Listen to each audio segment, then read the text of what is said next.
ook besef dat jy soos iets moet doen oor jou en jou familie se finansies. Nou ek het begin, want ek moes myself ook maar uit die rooi uitkry. En die groot rede, ek wil vir myself 'n beter lewe bou. Ek wil vir my ma 'n huis koop.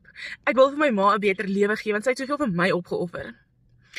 So ja, hier staan ons vandag. Ek is uit my comfort zone uitgedruk. Ek verdien $1 inkomste en ek kan met trots sê, ek besit my eie aanlyn besigheid. Iets wat ek nooit gedink het ek gaan sê nie, want ek is trots. So ek is hierdie gewone plain Jane girl, wat regtig net van ma die beste lewe ooit gaan gee. Die lewe is kort, môre is nie gewaarborg nie. Moenie self te fout maak as ek en wag nie. Van wag kom afstel. En weer eens, die lewe is kort, my ma is in die hospitaal en môre is nie gewaarborg nie.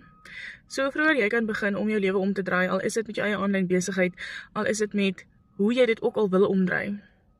Doen dit, begin dit vandag. Jy gaan nie spyt wees nie.